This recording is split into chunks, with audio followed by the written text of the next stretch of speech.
And today on the Leadership Forum is all about leadership and health, and we're turning our focus on cancer and palliative care as well. And we have doctors who are coming all the way from India, and of course also we have our own here in the country. And these are the issues that we want to drill deep and look at keenly, because we know the burden that cancer has actually saddled so many wananchi, all the citizens with, and of course the exorbitant cost of medical care when it comes to cancer. Today is an open forum for you. We have the doctors also here who you can call in, ask questions, share your contributions with them as far as cancer is concerned. And these doctors also from Apollo Hospital in India, where they are opening Apollo Hospital Information Center here in the country, where you can get all the details about Apollo and the initiative in the country, and why they're here in the country, and why they're opening this particular information center, what is their collaboration with the government, and of course we also will know what palliative care is all about, and how also the country is struggling to make sure that people who are suffering from cancer and other communicable diseases are catered for as well. Allow me to introduce to you this morning our panelists who are already here. We have Professor Peter Bungai Ngugi, who is a urologist, also is an associate professor, Department of Surgery, University of Nairobi, and as mentioned, a consultant surgeon and urologist at the Kenyatta National Hospital. Also we have with us Dr. Zipporah Ali, who is a medical doctor and is currently the executive director of Kenya Hospices and Palliative Care Association. Also, we have doctors from India, and I will go one by one by mentioning their names. We have Dr. G.K. Jadhav, who is specializing in radiation oncology. He's a radiation oncologist, Department of Institutes of Cancer, and he, of course, will give you all the full details of them when we will get their profiles and when they will speak to us on the lectern. Also, we have with us as well Dr. Sujit Chowdhary. He is a pediatric urologist and a pediatric surgeon. We'll give you all the gritty details of him as well. And we have as well, did I mention Dr. G.K. Jadhav? Right, who am I missing? Jasuja. Oh, Jasuja. Yes, just tell us more about you. Yeah. I seem to have mixed up my papers here. I'm a nephrologist. Nephrologist. Kidney specialist. Right, nephrologist. Kidney and transplant specialist, yeah. Fantastic. Thank you very much. And just maybe to set the tone going, we'll be hearing from you. And we have our lectern there, right? And we have our camera there. I'll give each of you 5 minutes to talk to us on how the menace of cancer and why also you're here in the country, and why Apollo is taking particular intent on coming up with the information center here in the country. Most of you and most of Kenyans, we know that they've been coming to India for medical care. Why is India, first of all, the highlight and the destination for medical tourism, right? Is it something that we can learn from you, or what has been also a secret, the secrets of success as well? So how we do it here on the Leadership Forum, every Friday we give you a chance to walk to the podium and talk to Kenyans. And you can realize you have your mic, or you realize you have your mics, but there is another mic awaiting for you on the lectern, so you can walk to the podium. I'll give you that chance to walk to the podium. Then I have my bell with me. This is just to make sure that we keep time. Also, I have my yellow card and my red card. So if you're a fan of Manchester, this is not for you, or Arsenal, right? It's not about football, but this is just to make sure that we're keeping time. So if I raise the yellow card, it means you are midway, right, through your time. If I raise the red card, it's actually just to warn you that, yeah, you're supposed to be winding up. If you go overboard, then I'll ring the bell. If you refuse to actually get out from the lectern, I'll come now and shove you off. Thank you very much. But let's just, before we go to hear from what you have prepared for us briefly, right? And Dr. Zipporah Ali will tell us how also it has been a challenge for caring, people who have communicable diseases in the country, and how cancer also is ravaging the country as well. And we can hear also from Professor Mungai Ngugi, to tell us more how also, you know, we will discuss different sort of cancers, but the key pivotal, I think, cancer that is really ravaging the citizenry, especially of Kenya, one will be prostate cancer, and the other will be also breast cancer as well, right? So I think I've laid the groundwork, right? But we want just to discuss, let's hear first of all from our doctors from India. Why here in the country? Let's begin with you. Dr. GK? Yeah. GK Jadhav. Yeah. GK Jadhav. Yeah. Yes. Let's begin. So why is Apollo particularly interested in opening an information center in this country? You see, in the past few years, ever since we have been visiting this country to see patients and patients coming over to India, yes, there has been a lot of confusion amongst the patients as to whom to approach, which doctor to approach, which department to approach. So we thought it is better we open up an information center which can guide the patient in the correct way, where to go, when to go, and you know whom to contact, who is the contact person or the contact doctor in Apollo once you land up in Apollo Hospital or in India. That is the idea behind the Apollo Information Center. Plus, what are the facilities available with us? We have everything possible available in the medical field. All state-of-the-art technology, robotic surgeries, bone marrow transplant, the best of medical oncology, care, palliative care. I'm so sorry about it, but we cater to everything. yes, Plus, we have something called as a backup facility from all departments, like the nephrologist, the cardiologist, the urologist, etc., including hyperbaric oxygen. Probably very few centers in the world have even hyperbaric oxygen, where you require during cancer therapy or after cancer surgery when the wound doesn't heal. yes, We make use of hyperbaric oxygen, that is, you are putting in oxygen at high pressure, so there is a good blood flow into the wound and there is a proper wound healing. We have everything. You name it, we have it. And that is what people do not know about the facilities available with us in Apollo. That is the reason this information center has now crept up in Kenya, or rather Nairobi, to lead the patients or guide the patients in a proper way. All right, maybe for the benefits of our viewers, you know, we might be assuming that most of them, they understand what a nephrologist is, who's an oncologist, a pediatric surgeon, or a pediatric oncologist as well. Who is a urologist? You know, so many of these names, maybe they don't really relate with our viewers, and what also is palliative care as well, right? So maybe we can begin also with Dr. Zipporah. First of all, Dr. Waz, what is palliative care? When we talk about palliative care and Kenya Hospice, what do we really mean? Oh, so okay, maybe in simple words that everybody understands, palliative care is care that's given to patients with life-threatening illnesses. And sometimes people say incurable illnesses or terminal illnesses. When somebody has been told they have cancer, for example, or even they have HIV or they have advanced diabetes and the rest, they will, of course, need palliative care. It is a service that actually focuses on the quality of life of the patient, improving their quality of life, mainly by addressing issues of physical symptoms. And for cancer, pain is a very common symptom. About 80% of the patients really have very, very severe pain that needs very special medication to control it. There are many other symptoms, you know, with diseases, but I'm just focusing on pain because that's one of the symptoms that we tend to ignore when patients come to us. So it focuses on the physical symptoms of a patient. It also focuses on the psychosocial issues, emotional issues, you know, even spiritual issues as well, because it's actually a holistic approach that looks at the whole patient and not just at the disease.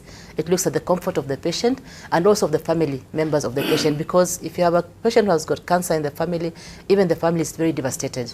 They do not know how to take care of this patient. They are worried. Their concerns are, their financial concerns, their spiritual concerns. So all those things are really part of palliative care.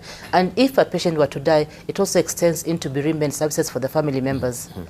But what I want to emphasize is that it's a service that should be given from the onset of an illness. Yes. Unfortunately, clinicians in this country, for example, wait until a patient is advanced and refer them for palliative care. I'm not talking about hospice care. Hospice care is part of palliative care. It focuses a lot on end-of-life issues, but palliative care is supposed to support a patient from when you have a diagnosis to whatever journey the disease will take. Right. Yeah. Dr. Sanjeev, when you talk about a nephrologist, who is a nephrologist? So, nephrologist is a kidney specialist which deals with largely the kidney disorders plus kidney transplants, dialysis, peritoneal dialysis. These are the main key domains which a nephrologist looks after. And quite a few of nephrologists like us have developed a key area into the critical care of nephrology, which is largely practiced into the ICU cares. Thank you. Let's hear from Dr. Chowdhary as well, a pediatric oncologist. So I'm a pediatric urologist and a pediatric surgeon. All right, urologist. Yeah. Okay. So about 3% of babies who are born will be born with abnormalities of the urinary tract. And they will manifest at different stages of life by different symptoms. And typically in the developing world, by the time they develop symptoms, the chance to cure is lost. So provided the clinician picks up these conditions at the right time, most of them are correctable. Most of them are correctable by endoscopic technique, and most of them are correctable by the laparoscopic technique. The purpose I'm here is to share with you the current developments in our specialty, which does not exist anywhere else in the developing world. We are able to treat children with complex malformations of the urinary tract, GI tract, without opening the abdomen or the chest of the child. And this facility is available only in the US and Europe and Australia at 10 times the cost that a patient has to pay in a hospital like ours. So for example, for the African continent, your most developed medical center is Cape Town. And with great pride I can tell you, as a member and citizen of the developing world, that Cape Town actually is behind us in what we are able to deliver at Apollo New Delhi, as Dr. Jadhav has been sharing. In the last 15-20 years, the way the Indian medicine and surgery has evolved, we are the first large center outside US and Europe with huge volumes of robotic and endoscopic surgery. And particularly for a child, if you are a parent of a child who's diagnosed to have a disease or a surgical condition of the abdomen, either related to the urinary tract or GI tract, your biggest concern is, what about the pain to the child? What about the period of hospitalization? What about complications? What about surgery for failures? So once again, with great pride, I can tell you that we do about 650 cases a year with less than 1 or 2 mortalities, which is less than 0.1% mortality, which is quality standards that is present in Europe and US.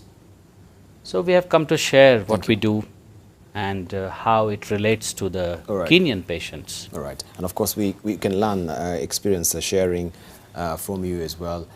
You are well full steam ahead in terms of technology. You say without, insertions at all. This is through laser? Sorry? Through the laser technology? Yes. Okay, you'll be telling us more about that. All right, let's hear from Professor Mungai Ngugi, a urologist.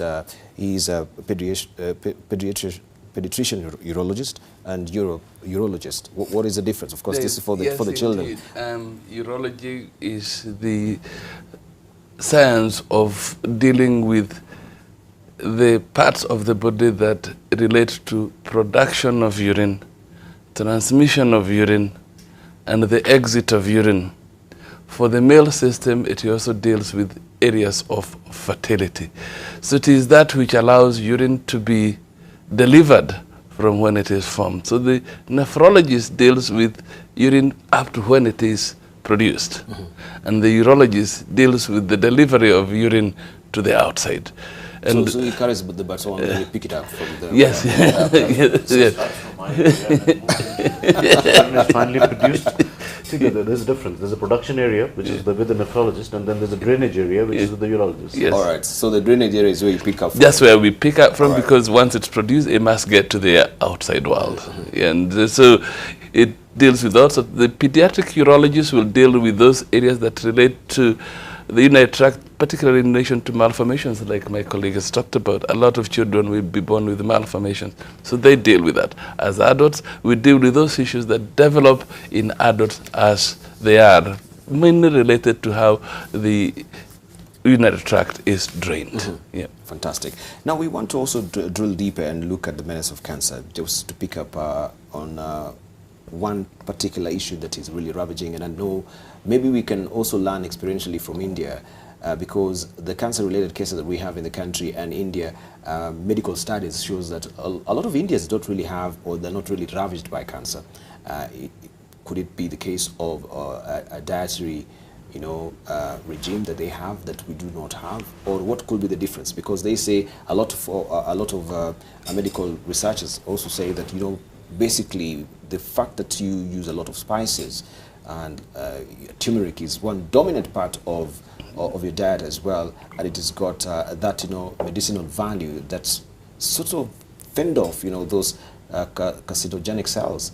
You will tell us about this, but just overview, if you can give us an overarching overlook on how cancer is in India and how cancer in Kenya is. What will be the picture, Dr. Zipporah? Okay, I can't talk about India because I don't know about India, but for Kenya, yes, cancer is increasing, just like other non-communicable diseases. Whether it's increasing or whether we are becoming more aware, it still remains to be, I don't know exactly what is going on, but we do have more cancer cases in the country these days. And I think mainly it's because we've had a lot of awareness, public awareness, people are becoming aware of symptoms or early symptoms and are going to see doctors. And also our lifestyles have changed.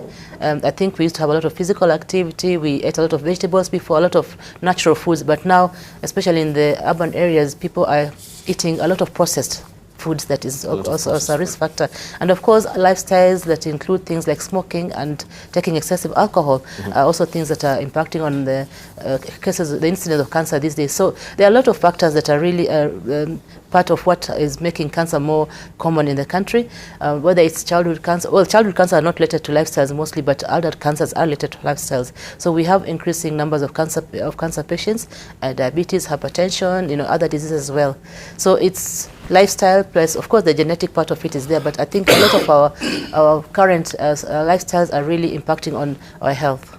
On the health issue, right. Okay, we want now to give you a chance also to tell us what you're telling us more broadly on the lectin.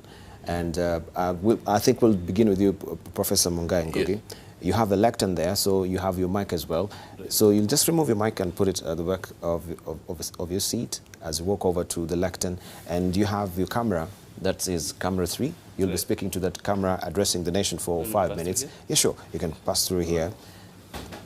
And we have Peter Mungai Ngugi, who is a urologist, also is Associate Professor, Department of Surgery, University of Nairobi, and also is a consultant surgeon and urologist at Kenyatta National Hospital. It is 5:50. We'll take 5 minutes beginning now, and then we'll take a short break. Just talk to Kenya. Thanks, Dibal. I suppose one of the reasons why I'm here is to talk about prostate cancer.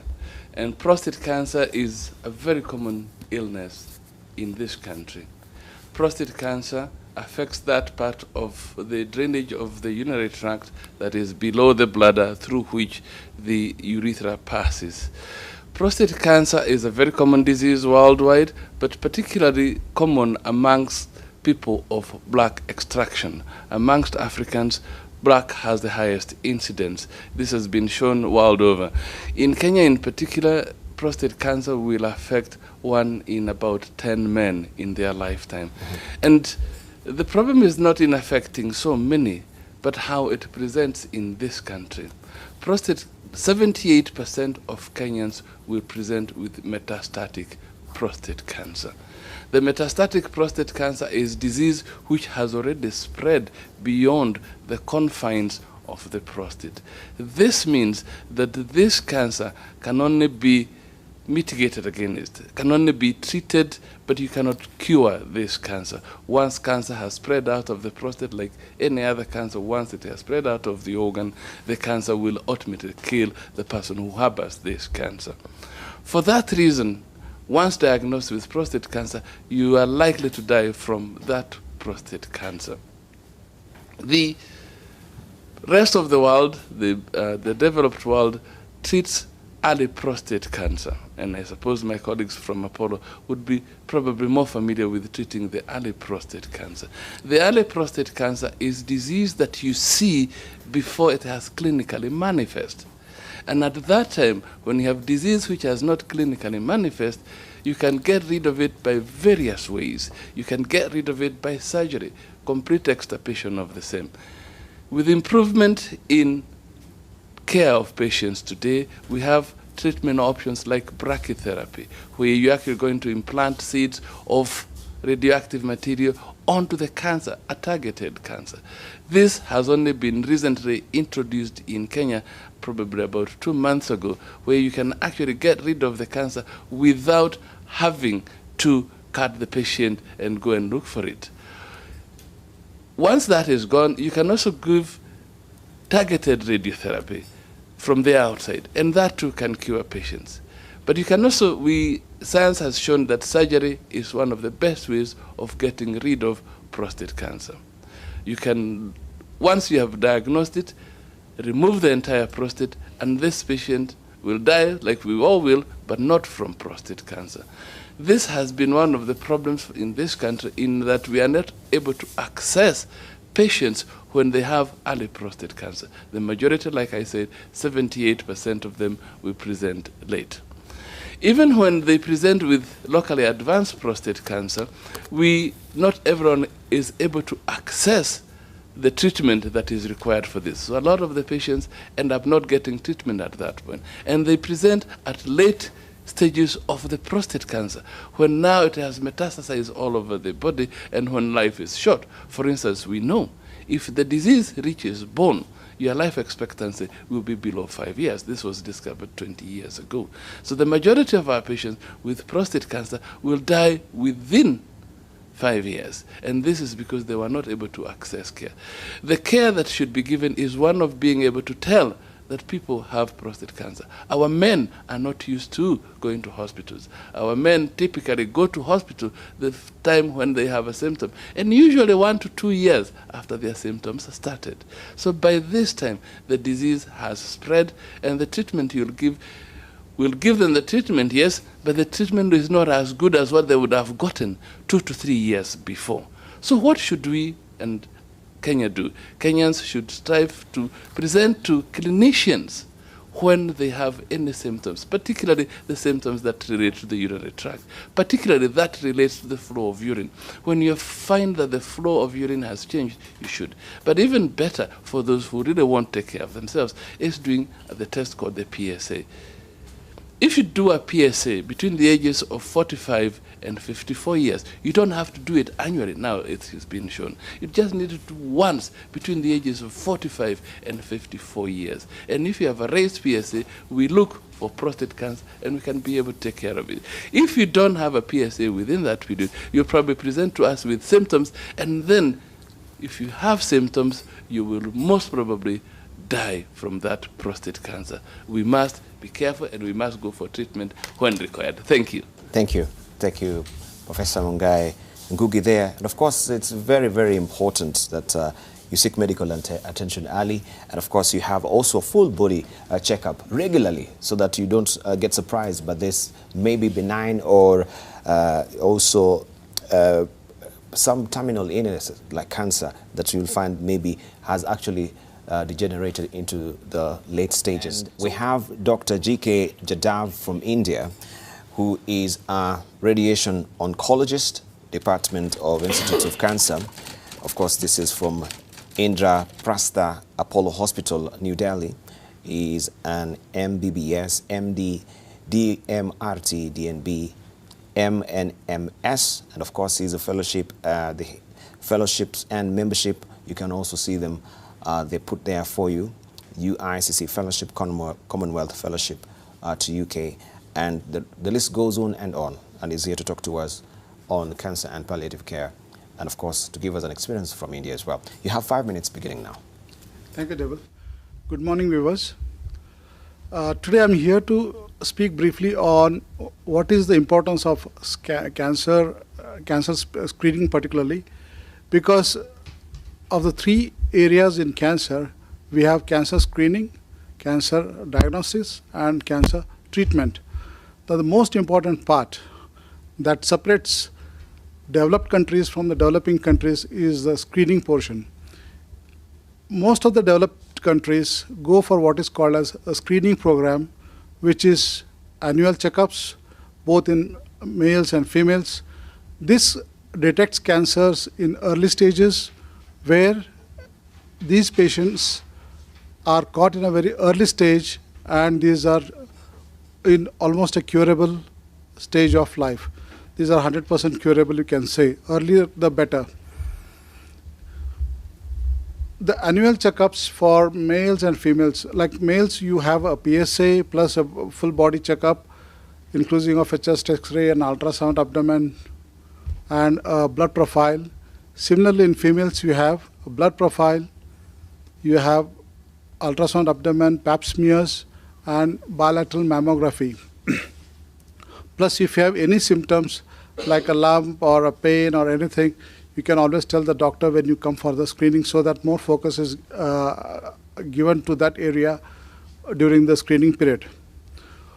Once screened, the diagnosis is made, I think then the treatment becomes much easier for the treating clinician. Diagnosis we have, particularly I'm talking about India now, when we talk about diagnosis in most of the developed countries or in India, we have state-of-the-art technologies like the CT scan and the MRI scan, which I'm sure are available in Kenya, which I know that. But what is added on to this is a PET scan. Now, PET scan is the one which can pick up a cancer at a very early stage, or also can tell you about its manifestation as a metastatic cancer in other areas. So the clinician can plan the treatment according to the staging of the disease. When it comes to treatment, you can you have the surgeon doing the surgical oncologist role, or the radiation oncologist treating the primary tumors and the metastasis, and then you have the medical oncologist giving chemotherapies. Now, the chemotherapies may include even immunotherapy or targeted therapies, and at the end we will also have what is called as a bone marrow transplant. So all these facilities are available in India, but I think Kenya is about to catch up with that, and I'm sure we can do that here. And regarding the diagnosis of a cancer and a patient suffering from cancer, this is more of a not only a family issue, personal issue and a family issue, it's also a social issue and a national issue. There's a lot of funds being wasted, or rather spent, on the treatment of these patients. A lot of social time is taken up, or the family time is taken up in the management of these patients. Like the attendants miss the work, there's nobody at the work office. So all these are, what you call a chain of events which can happen in a family. So just the patient doesn't suffer, the family suffers, the society in general suffers, and in general the whole nation is involved in this. So my take-home message is early screening is the most important part, which can detect a cancer early, in early stages, make you more curable, and then give you a good quality of life in the remaining days. Thank you, Dr. G.K. Jadav there from India, and he's a radiation oncologist, and of course he is warning you and advising you that early screening is the most important part of battling cancer. So he's enumerated for you some of the tests that you need to do the rigors of them, blood profiling as well, pap smear, and the rest that we'll be discussing here. So have you been screened, right? And if also you have been screened, do you go for also, other rigorous checks during the year, right? So early screening is very important. Up next, we will hear from Dr. Zipporah Ali. She'll walk up to the podium and just give us and paint a picture of what is really happening in our country as well. She is the Executive Director of Kenya Hospices and Palliative Care Association. Also, she is a board member of Hope for Cancer Kids International Children's Palliative Care Network, Worldwide Palliative Care Alliance, and Hospice and Youth Against Cancer in Kenya. And she is also a stalwart of fighting for the rights of children, especially who are ailing with cancer.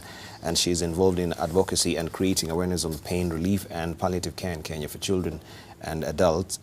She holds an MD from EGE University, Izmir, Turkey, a master's degree in public health from the University of Nairobi, a higher diploma in palliative care from Oxford Brookes University, and a master's in palliative care from the University of Dundee.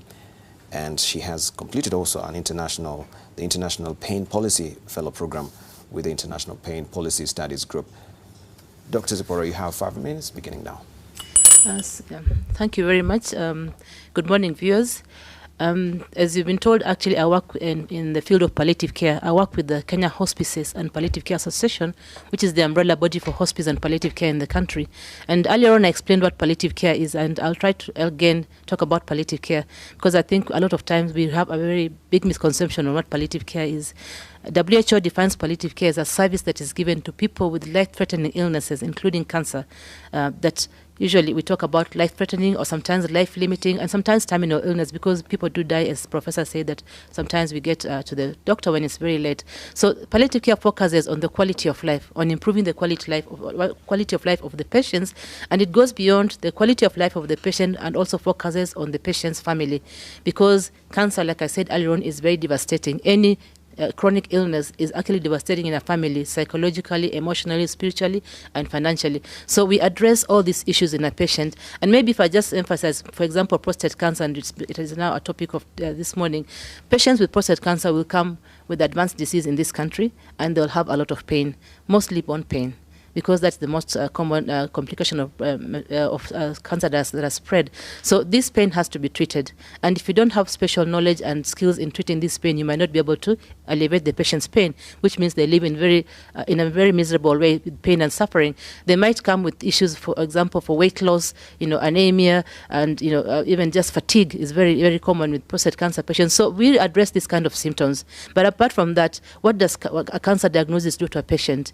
I think you've seen the campaigns that have gone on in this country for some time. People say cancer is a death sentence, because most of our cancer patients actually die within 1 or 2 years of diagnosis, because they come when it's very late. But I want to say cancer is not a death sentence. Like Prof said earlier on, and the other doctors from India, if you make an early diagnosis and treat the patient, they can live. And if they're not even able to live, to be cured, the palliative care is supposed to support them until whatever the end of the disease is going to be. So palliative care focuses on the quality of life. It's not just for adults, it's for patients, it's for children as well who have got even disabilities and congenital illnesses. And also, I want to also say that our country actually is doing a lot in terms of palliative care. Our government, Ministry of Health, has actually made palliative care a human right in this country.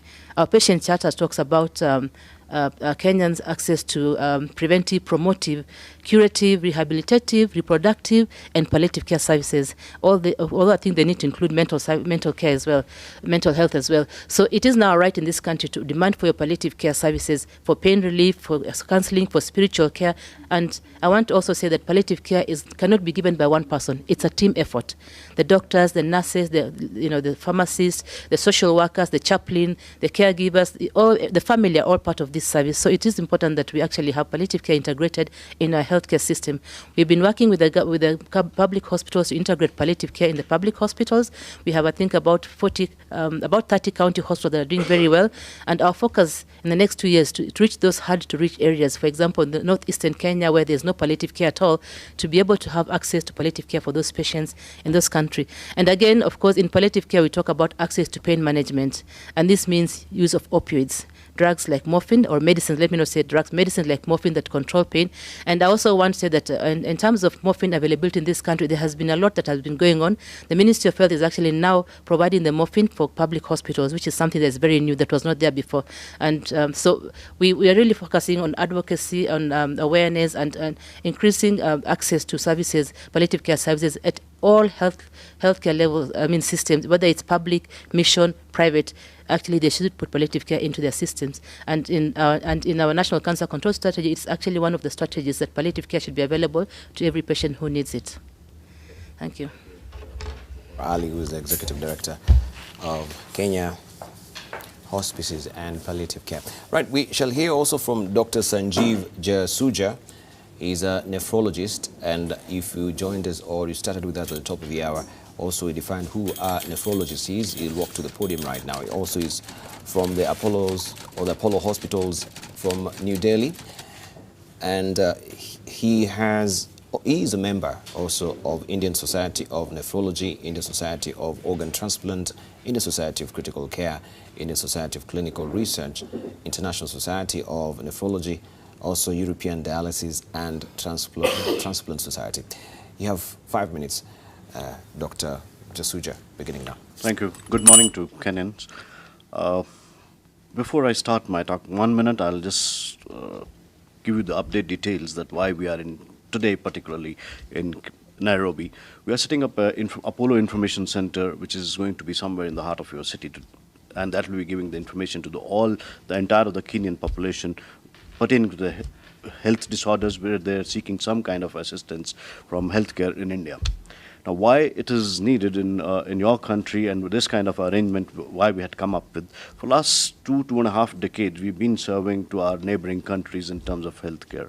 And globally, if you see the healthcare hubs, they're largely confined to either to the West, and equivalent kind of a hub has been created in our country. Fortunately, in India, the medical healthcare is very well developed, and it's nowhere lacking as compared to the Western counterpart of ours. And because of that, we are able to suffice not only our needs, we've been able to cater to the surrounding vicinity. And for the last about couple of years, we've started moving into the continents where we can support the population or emerging economies who are lacking that kind of particular facilities. We are taking care of their patients. So in that context, now this is an information center which will also have a telemedicine center which can provide you the brief interactions to the doctors before going there, meeting them, discussing your problems, and probably it will sort out a lot of your issues. And another important thing is our cost of the healthcare which is provided at India is roughly about 1/10 the cost which you have to bear in the Western world. Like in my subspecialty of nephrology, where we are doing a kidney transplant, the cost of transplant is not more than $9,000 to $10,000. So that's and if you look at the Western world, it's fairly higher as compared to this. Now, coming to my subspecialty, now I deal largely with kidney transplants, dialysis, peritoneal dialysis, primary disorders of kidney, and in the field of transplant, we have really made a big headway. We are doing first transplant, second transplant, all immunological workup on these patients. We are also giving highly immunologically challenged transplant, particularly many a time in women who had multiple partners or who had a previous failed transplants, multiple pregnancies. They become a difficult area to transplant, and we have evolved expertise to give them a transplant. But one caution I would give you, in our country, we are doing purely a related transplant, so we are always looking for a donor from within the family framework who should be altruistic donor. So that kind of a transplant program is very successfully being run in our country. And additional, for last about half a decade, just to increase our donor pool from within the family, the basic requirement of a transplant had always been a blood group matching. But now we have overcome that that requirement as well. We can give ABU incompatible transplant. If you have a family donor who doesn't have the same blood group as the patient, or the person has a blood group which is different than the patient, or not having the O blood group, which is a universal donor, we still can perform a transplant on this. Now, this requires a high skill kind of arrangement or some procedural interventions which are carried out on a patient, and we offer them a successful kidney transplant. And going to dialysis care, we are well versed with what kind of option modalities particularly is required for a chronic care patient, and in for the patients who are staying far away from the hospitals, we can offer them peritoneal dialysis if the option of dialysis is not available. And in primary disorders, we have all kind of histological assessment gradings with us available. We do light microscopies, we do immunofluorescence studies on all histologies, we do electron microscopic studies to get into the more details about the problems which one carries. Now, why we take all this is because the emerging economies like India or Kenya, we have very high incidence of chronic kidney disease. And the incidence is to the tune of roughly about, I would say, about 200 to 300 patients per million population. Now you can calculate what is the prevalence in your country. It's almost going to be a very mammoth task for the governments to fund these kind of key areas. So that's why it's better to have some kind of preventive healthcare in the kidney disorders also. So if you have a diabetes, you have a blood pressure, or the family member who is suffering from any kind of kidney disease, please follow your doctors and follow it very diligently. Thank you. Dr. Sanjeev Jasuja there, giving us also the lowdowns on nephrology, what it entails, and of course, if you have kidney complications, it's talked about transplants as well, dialysis also, which really incurs a lot of cost when it comes to medical care as well. Lastly, we're going to hear from Dr. Sujit Chowdhary. He is a pediatric urologist and a pediatric surgeon from Indraprastha Apollo Hospitals, New Delhi. Also, he is a MBBS, DNB, MS, MCH, FRCH. Right? He's from member also of International Pediatric Nephrology Association, European Society of Pediatric Urology, American College of Surgeons, also American Academy of Pediatrics, also Association of British Scholars, I should say. He's gotten also awards as well from the British Council Specialist Clinical Fellowship in Pediatric Urology and at Great Ormond Street Hospital for Children. That was in 2001. You have 5 minutes. Thank you. And good morning, everybody. I had an interesting conversation with Professor Amgai just before coming here to talk to you, and I heard from him that urology is a well-developed specialty in your country. And I also heard from him while he was talking about the delayed diagnosis. So if you look at Kenya and India, if you may just adjust the microphone a bit so that, yes, we can hear. So if you look at Kenya and India, we are very similar. We both were ruled by the British, who gave us our basic medical infrastructure, and we became independent in 1947, and you became independent sometime in early 60s. So our social and economic development is following a trajectory which every developing nation follows. So the problems my colleagues here from Kenya were talking about is the problems that we were dealing with 15, 20 years ago. I remember I trained initially in the 80s in India's premier teaching university hospital, where our results in the adult surgery were almost neck to neck with England. But when it came to surgery of the newborns and surgery of children, only 50% of newborns would survive after surgery. And the children, endoscopic surgery was out of the question. And if a child was operated for tumors, then the tumors would promptly come back because the chemotherapy was poorly developed and radiotherapy was hardly there for small babies. So what has changed? What has changed is that India is today able to offer nearly what London can offer, or Boston can offer, or Melbourne can offer to a child, with complex diseases. Complex diseases meaning disease or surgical conditions which require multiple specialists to work together in association with a surgeon to provide not only surgery being done on a child, but surgery to have successful outcome in the long run. So if you look at a child compared to an adult, he has got 90 years to live, unlike an adult who has a coronary artery bypass at 70 years or 65 years, where the surgeon's skill and surgeon's work is tested only for 5 years or 10 years. So the third thing, kidney, since my main work is pediatric urology, kidney is a silent killer. We don't have kidney attacks, unlike heart attacks. So since kidney is a silent killer, majority of children grow up with urological conditions to then end up with chronic renal failure and then head towards renal transplant. And if you look at a very interesting data, 1,000 kids were evaluated in Italy and 1,000 in All India Institute in Delhi. And out of the 1,000 in All India Institute in Delhi, 30% kids had preventable condition where the chronic renal failure should not have happened, whereas in Italy only 3% children had chronic renal failure secondary to obstruction in the urinary tract. So the first problem is, how do we diagnose these conditions in children? Because a child doesn't have any symptom, whereas he can have obstruction to his urinary tract with mild symptoms of infection or which may get missed out. So like the cancer work, I think in the pediatric world, what should be made very, very popular in countries like Kenya, as also in India, is random ultrasound with the mildest symptoms in the abdomen. So if you have a child and you have a son or a daughter who complains of non-specific pain abdomen, I don't know how expensive ultrasound is in your country, but in our country it's very cheap, it's very widely available. So everyone should go for a screening ultrasound with the mildest symptom a child has.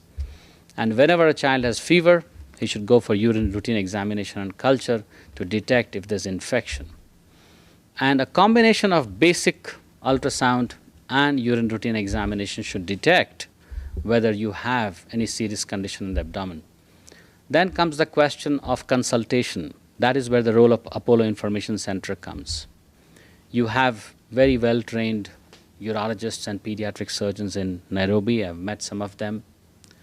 But we are available here with you for a telephonic consult. This is the time of digital consult. So without any worries about financial implication, every mother is free to consult us on the email, and we'll help you all. Thank you. Thank you. Thank you, Dr. Sujit there.